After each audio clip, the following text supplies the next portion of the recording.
কথায় আছে দুর্ঘটনা কখনো বলে কয়ে আসে না, তারই এবার প্রমাণ দেখা গেল যুক্তরাষ্ট্রের আকাশে।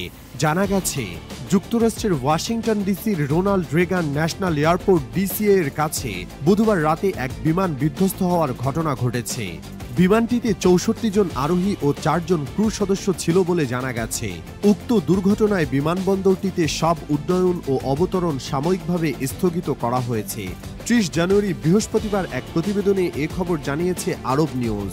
বিমান বিধ্বস্তের ঘটনার পরপরই উদ্ধার তৎপরতা শুরু হয়। এতে বহু হতাহতের আশঙ্কা করা হচ্ছে।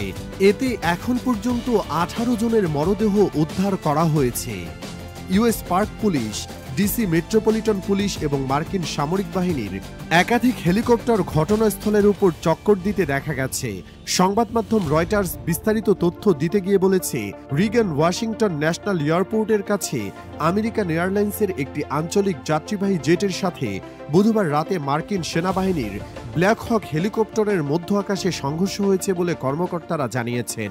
টেক্সাসের সিনেটর টেড ক্রুজ সোশ্যাল মিডিয়ায় বলেছেন, আমরা জানি সেখানে প্রাণহানি হয়েছে, যদিও কতজনের প্রাণহানি হয়েছে তা তিনি বলেননি। এদিকে DC fire and emergency service সামাজিক মাধ্যম প্ল্যাটফর্ম এক্সে জানিয়েছে তাদের ফায়ারবোট ঘটনাস্থলে পৌঁছেছে এবং উদ্ধার অভিযান চলছে। ওয়াশিংটন ডিসি পুলিশ জানিয়েছে, পটোম্যাক নদীতে বিমান দুর্ঘটনার পর একাধিক সংস্থা যৌথভাবে তল্লাশি ও উদ্ধার অভিযান পরিচালনা করছে। কেনেডি সেন্টারের কাছের পর্যবেক্ষণ ক্যামেরার ভিডিওতে দুটি আলোর বিন্দু একত্রিত হয়ে একটি অগ্নিগোলক তৈরি করতে দেখা গেছে, যা বিমান বিধ্বস্তের ইঙ্গিত দেয়। আবার এদিকে রেগান ন্যাশনাল এয়ারপোর্ট কর্তৃপক্ষ বলেছে, এয়ারফিল্ডে একটি বিমান দুর্ঘটনার জন্য জরুরি সংস্থাগুলো প্রতিক্রিয়া জানাচ্ছে। মার্কিন ভাইস প্রেসিডেন্ট জেডি ভ্যান্স সামাজিক মাধ্যম এক্সে জানিয়েছেন, তিনি রেগান বিমানবন্দরের কাছে ঘটে যাওয়া বিমান সংঘর্ষের ঘটনা পর্যবেক্ষণ করছেন এবং সবার নিরাপত্তার জন্য প্রার্থনা করেছেন।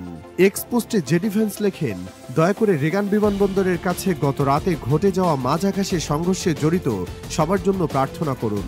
আমরা পরিস্থিতি পর্যবেক্ষণ করছি, তবে আপাতত সবার ভালো থাকার আশা করছি।